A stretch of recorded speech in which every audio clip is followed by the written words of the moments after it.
top slot, a weird northern dwarf who we'd really like you to give it up for. So, a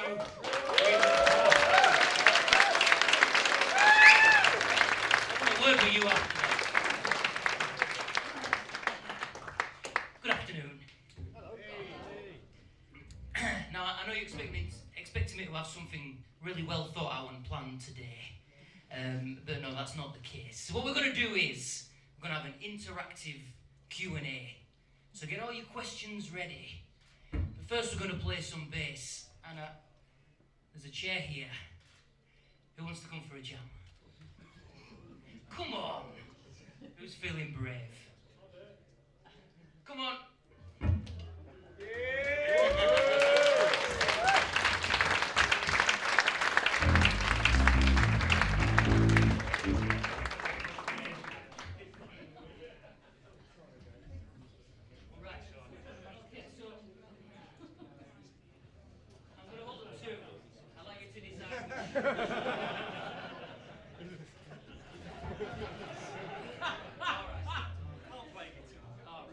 Alright, in that case, you're in that chair.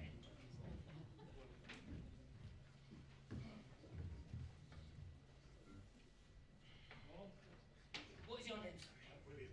William, nice to meet you. Are you the guy from Andy Edwards' bass channel? I thought you were. I'm the bowl guy who fits the guitar.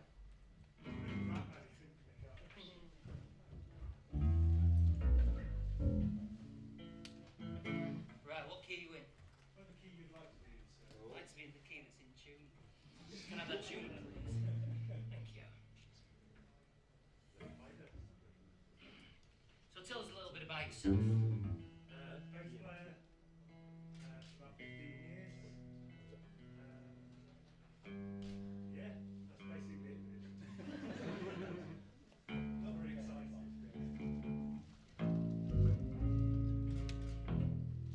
Alright.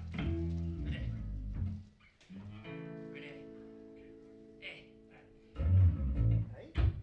Hey. Hey.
Introducing me, and he says, "What is this best thing? BEHS? What the hell is it?"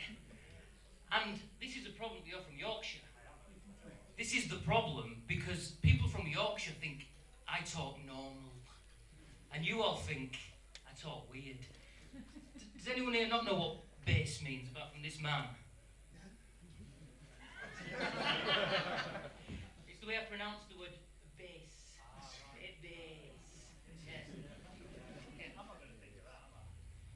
Has anyone never seen one of these things before? You've all seen one of these? Right, okay. I don't need to explain it then.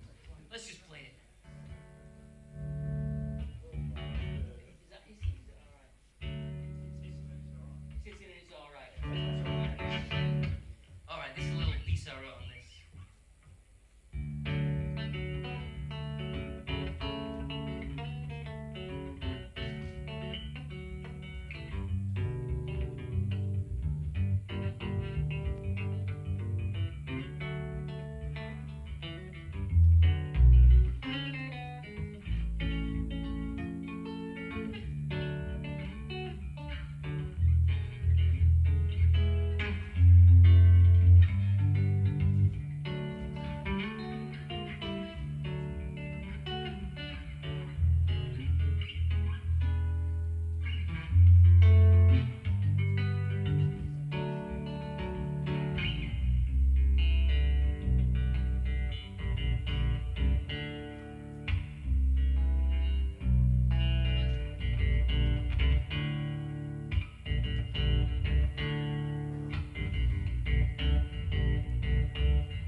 right, question time.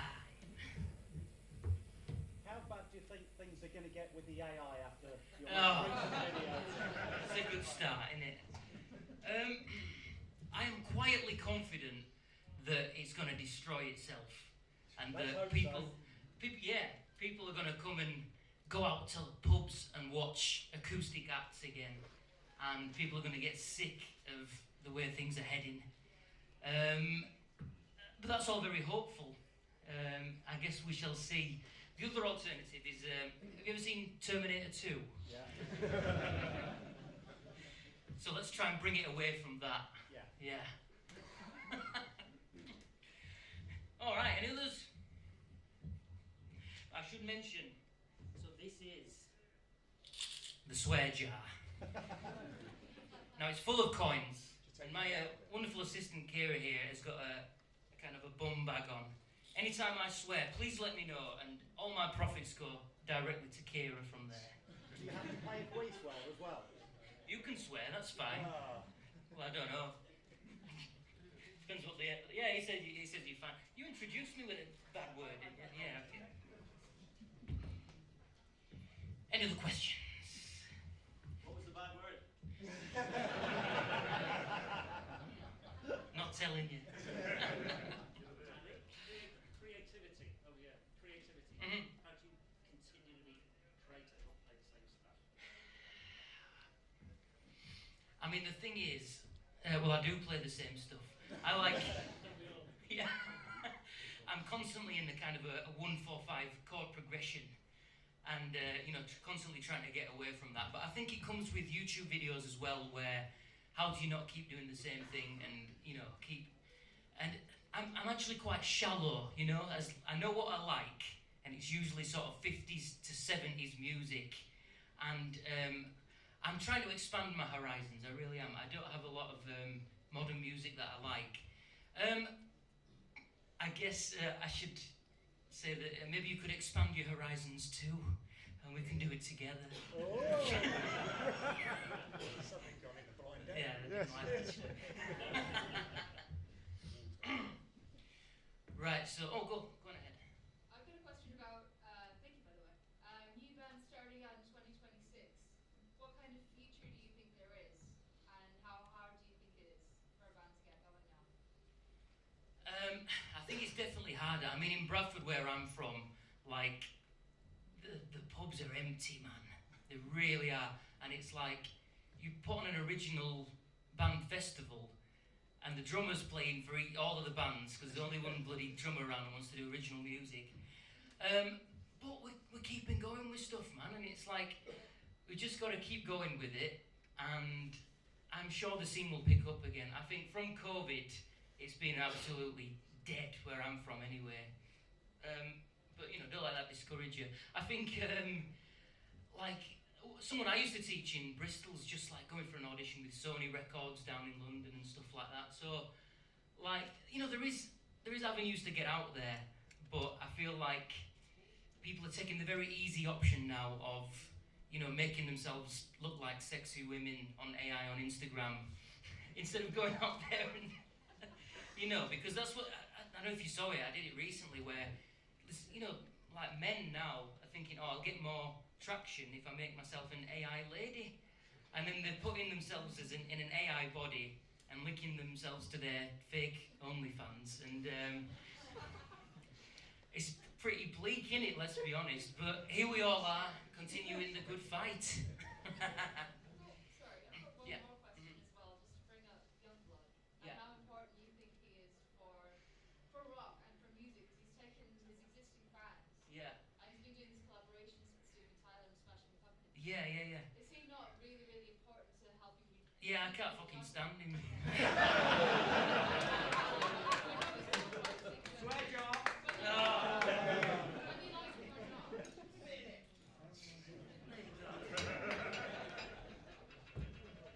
I know he's polarizing, but he's got an amazing platform, and people are now looking to him and they're discovering rock through him. Do you think he's important?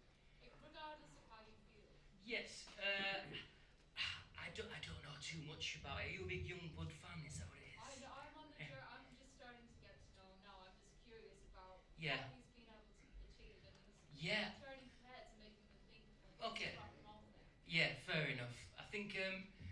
I think, yeah, it's getting people back into rock and roll. I mean, there are rumours that his dad and granddad owned a guitar racketeering business and made a load of fake guitars and made a load of money, and that's how Youngblood got started. Just rumours, though, It's not like I'm going to be doing an expose video or anything like that. And also, I'll tell you something else about Youngblood. The one bit that Justin Hawkins didn't dare put on his video was when me and him were talking about Youngblood, and he was saying that Ozzy Osbourne's taking him on and taking him under his wing and stuff like that. And I said, even in Ozzy's deteriorating state, he must have realised that music was shite. Sorry, I don't have a positive answer to that question. I don't know much about Youngblood. Sorry. What, shite? Yeah, twice now. Can't say that on the BBC.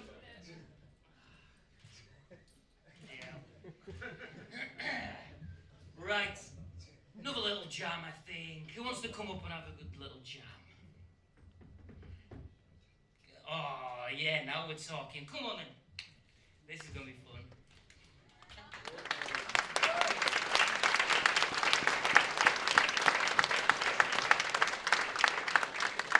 Can we play the Ricky?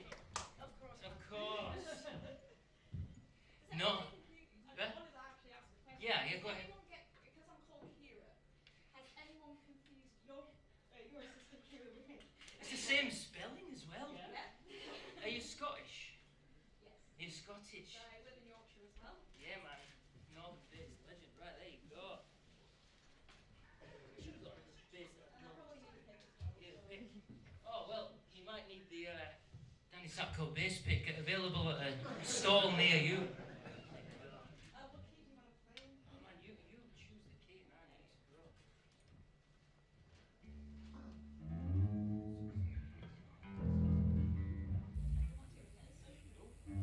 Is that right?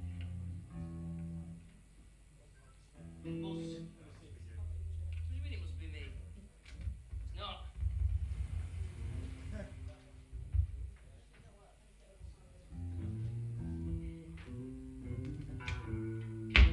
Alright, buzz. Okay, what key we in? E. Alright.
Alright, here we can well do.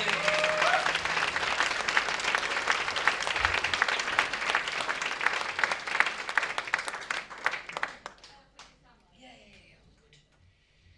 Right. So I'd like to tell you a little bit about what I've got coming up. Sorry, Kira. Yeah, no.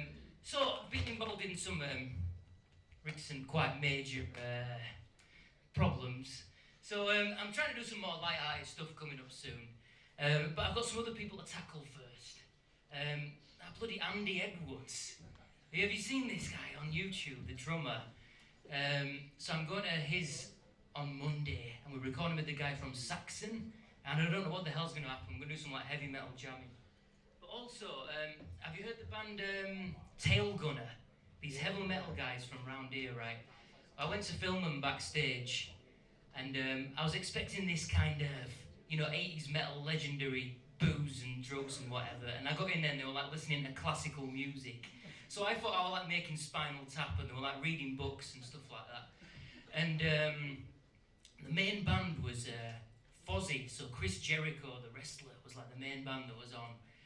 And his stage manager was a total dick, right?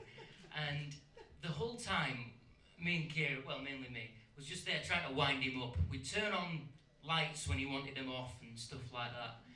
And Chris Jericho walks in, and I'm filming this band backstage, I've got permission to. Chris Jericho walks into my shot, and then the guy says, like, right, you need to sign a release form for that. And I'm like, he's walked into my shot, while I'm filming. Anyway, this stage manager, as the first band comes off, he's like tearing into them, and he's shouting, and I think, what the hell's going on? And he's saying, this is a disgrace, and this and that. And we're watching him, and he said, I want to find out which one of you has done this, but on Chris Jericho's amp, there's half a can of John Smith's left on top of the amp. It was me. So that's going to be coming up, and that's going to be quite a good one. But I've also got coming up, I don't know if you've seen, there's this YouTuber called Johnny Dibble, right? Anyone heard of this guy? Yeah. Really? Oh, there he is, bloody hell. So I sent him some of my products to review. And I don't know if anyone has seen this. He made a mockery of them. He took my strap locks and he tried to spin his guitar. Sorry, the shite locks. I'm not giving you a... I'm not... Oh, yeah, shit. And so he tried to do that spinning trick with his bloody guitar, and he ended up hitting himself in the bollocks. And now he's blaming me. So... So, I think it's only fair if Johnny joins me on stage, because I've got a very special instrument I'd like him to try. Don't hurt yourself, Johnny, if you can manage. Try my special instrument. Bloody hell. Right, it's in there for you, mate. Johnny Dibble, everyone. You see, this guy actually knows some stuff when it comes to bass. Yeah, he's not just some kind of comedy dwarf. This guy knows his stuff, man. And we're about to see... You shouldn't have. That's what I've always wanted. Oh, there you go. Now this is called the Mind Bender. Let me just plug you in there. Hold on, before you try me. Crikey. Turn it around.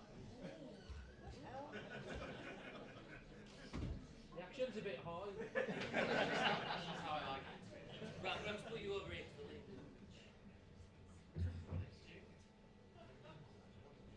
Oh, I know.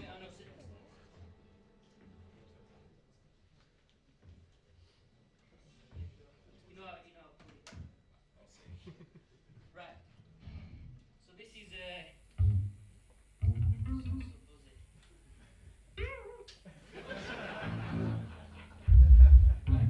So you just, I think you should be used to something like this, right? Yeah, Just a pretty normal standard stuff. Right, so we're in A.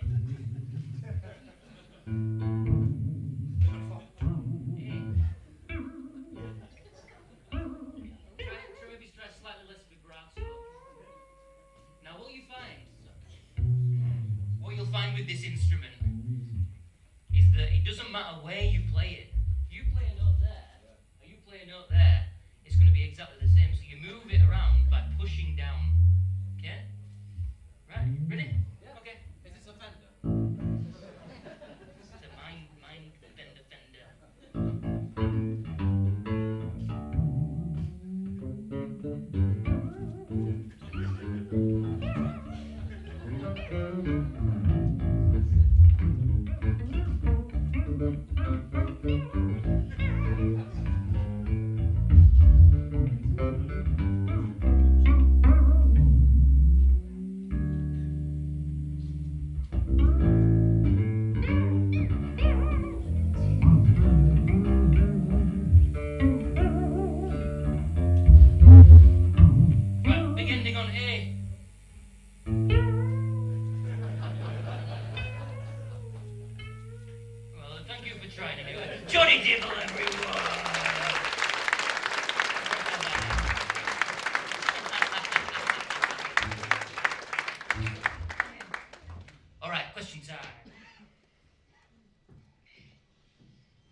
ever.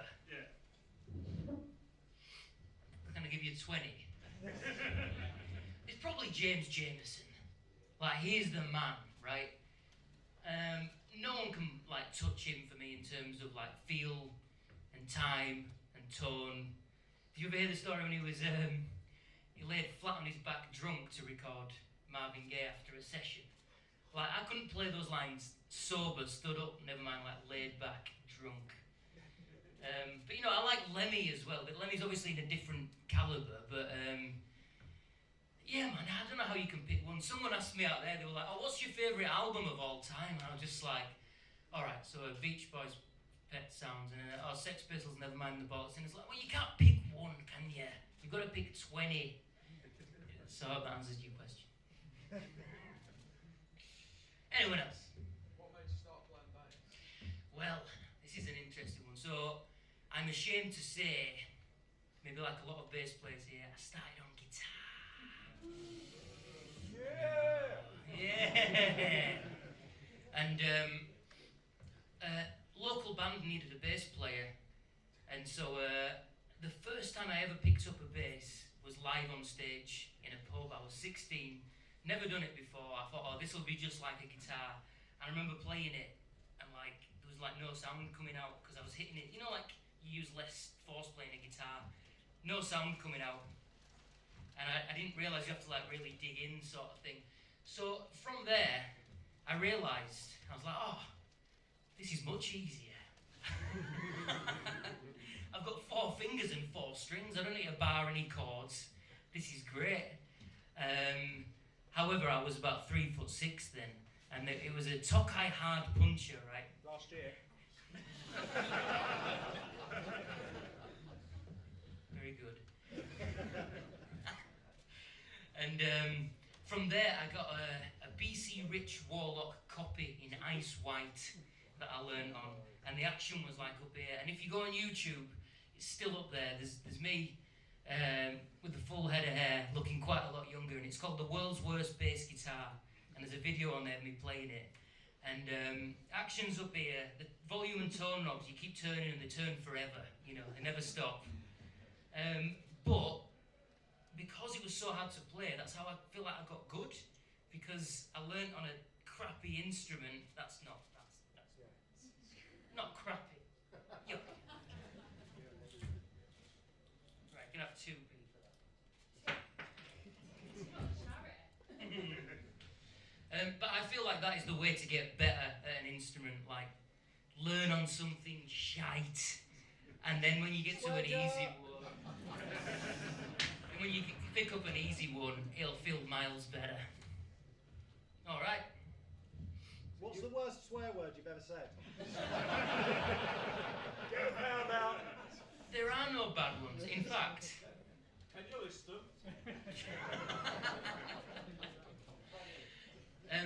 well, in fact, I would like to just introduce you to Kira, because Kira is my right-hand woman, and she's the person that stops me getting She's on your cancelled. left. Right? She's my left-hand woman then.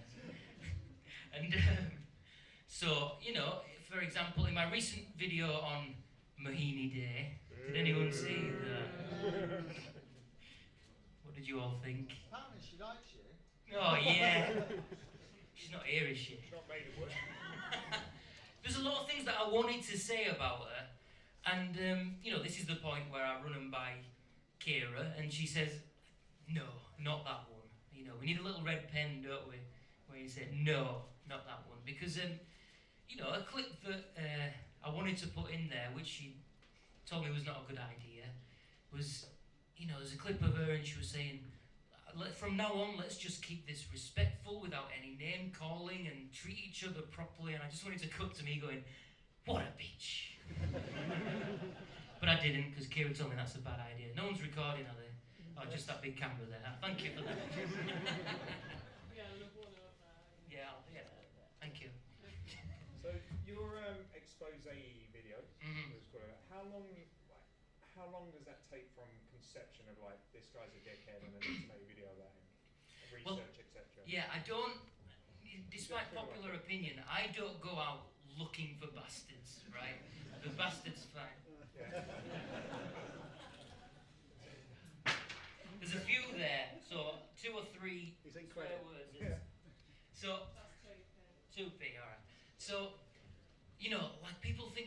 YouTube videos, you like go looking for engagement and you find people and you think, right, I'm going to take this person down and that's going to get me a lot of views. The truth is, I hate doing that stuff, man. I really do. I would much rather be doing something much more humorous, actually playing an instrument, which I don't do anywhere near enough of. But it's different with the Giacomo Tura scandal. It was just a single comment. It was Levi Clay, who is a wonderful freak of nature. He does all my tabs for me, right? And I'm not joking. I send him something, and then he'll tab it up, and then I'll check it. He hasn't once made a mistake. And the first one, I thought, right, I'll really catch him out here. And it was like a 3-minute long piece. It took him 8 minutes to tab it out for me. And I was like, I couldn't have done that in 30 minutes, you know. Anyway, he left a comment about him, just saying like, you know, you should really look into this guy. So I called round and he just started getting worse and worse. But there's a point where you've got to be sure. Because if I like try and take someone down and I think I've got it right and it's totally wrong and I like, you know, almost ruin someone's career, you know, not only will I feel absolutely awful, that'll be the end of me, you know what I mean? So, but that Giacomo one took me about 2 weeks, the first one to do, and then I found so much more that I could do 2 more videos after that. Does anyone remember what happened last year with Bass Review magazine? Does anyone remember that saga? You see, no one really knows about this, and this one was a bit mental. I'm sorry if anyone from there was in this room. Sorry, Johnny Dipple. I forgot. So that was like, I feel like that was an even bigger one than Giacomo, because it was a magazine that started up last year, and they had a stall here. Ironically, the stall that was there last year, we're now in it selling our bass merch. And so they had a magazine set up and stuff with this fella, and then they were trying to put on this bass show in London. And the more I was looking into it, it was like people weren't receiving the magazines they were paying for. I looked up the place in London and it wasn't booked, and yet there was this whole website going up of all these brands that were going to be there. They were selling tickets at 25 quid each. And I was looking into it, I was like, right, there's something properly wrong here. And yeah, I managed to like take it down with the video. I managed to sort of expose it and whatever. But there were people coming from France and Australia, these companies who booked like non-refundable tickets. This guy had gone AWOL, and all these people were still coming over to this non-show in London. And I had to ring up these people in France, and it's like, they hardly spoke any English, and neither do I. So we had this worst phone call ever trying to sort this out, but I was like, just don't come, you know. And so in the end, like, Ian, Martin Allison and Yannick sort of put this thing together, and we went down to London and did that instead. But no one knows about that, and I feel like that was huge. That was people losing a serious amount of money over this this weird sort of half scam or whatever was going on. And everyone just wanted to talk to me about fucking Giacomo Tura for some reason. Yep. Forgot, sorry. Sorry, I went off on a tangent there. Couple of weeks. Thank you. Any more? Who's your favourite YouTuber, other than yourself? Other than myself, I don't want to sit there and watch myself.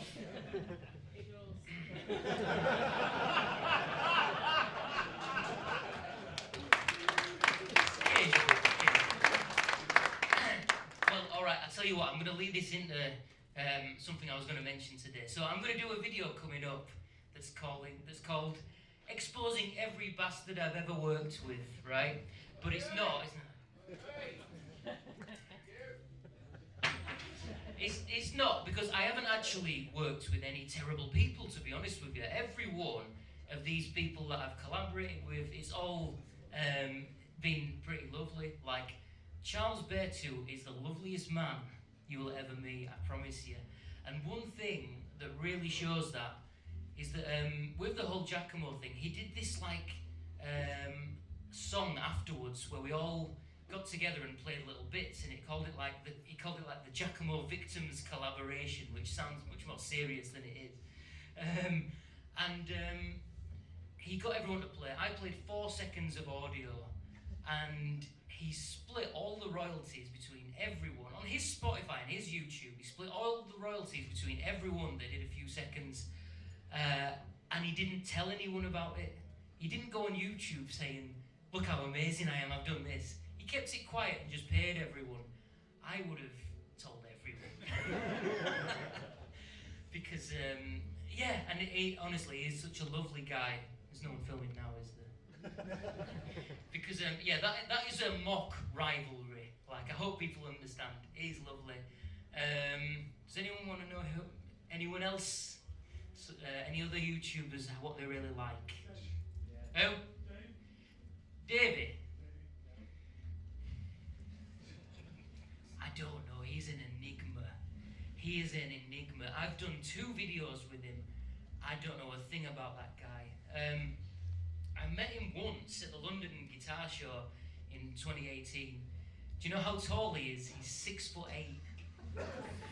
And he was wearing a floor-length fur coat. Like, I could have slept in that thing. You were like a 10. He's massive, and he's a man of very few words. I know English is his second language and stuff, but like, yeah, he's, I don't know anything about this guy. I met him, and he spoke about 4 words. We've collaborated, we've shared ideas back and forth, and he just writes, "Oh, cool, yeah, okay." I know nothing about him. I think he's quite shy.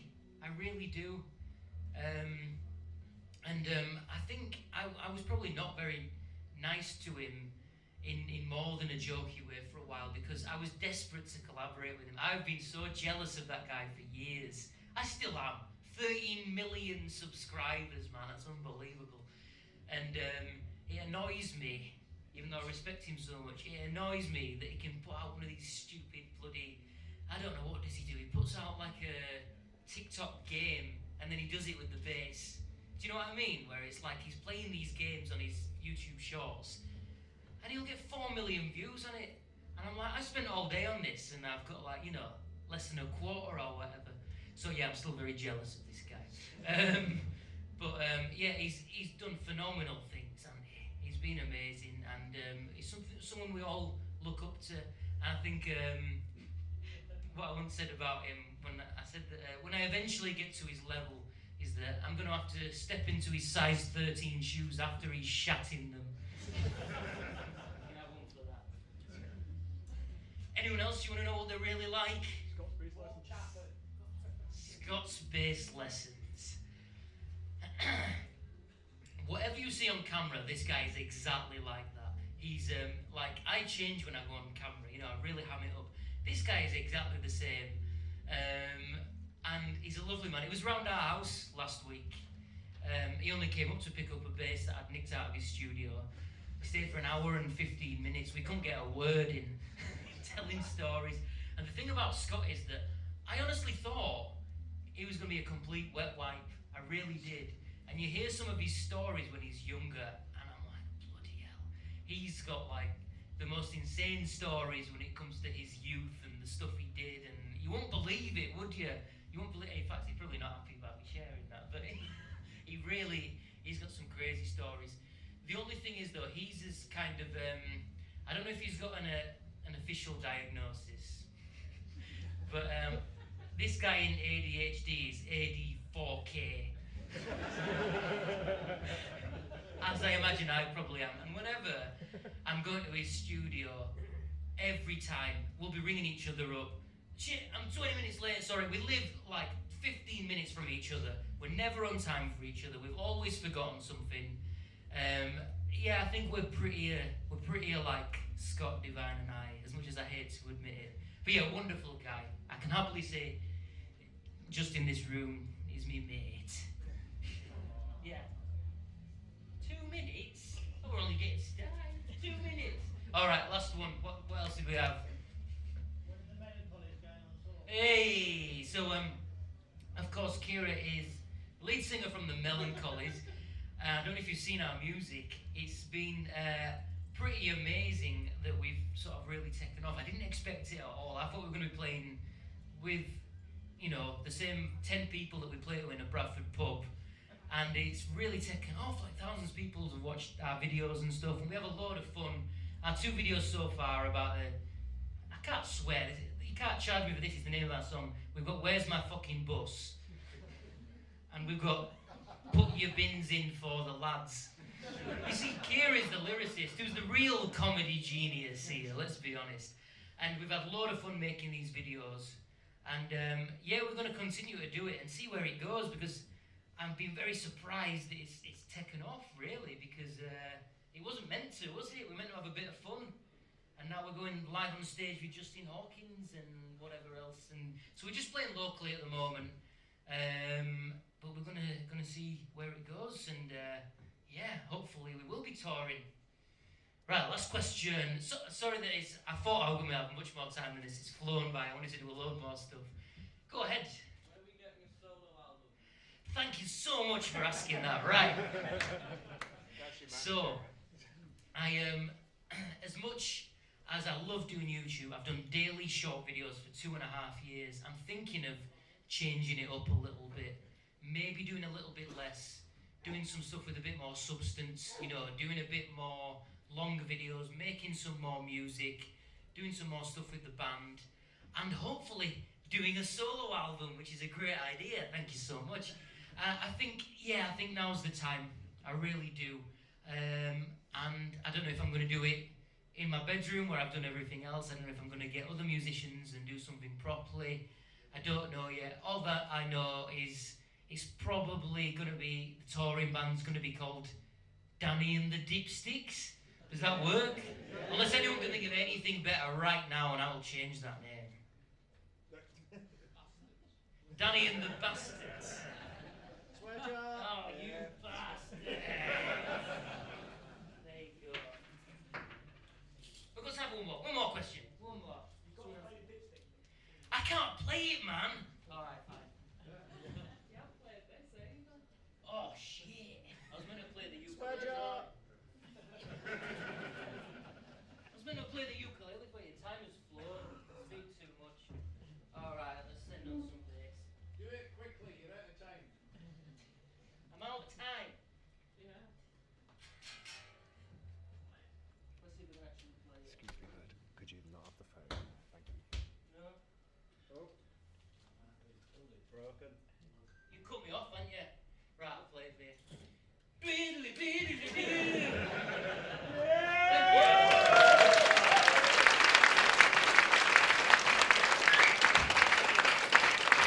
it up for Daddy's after.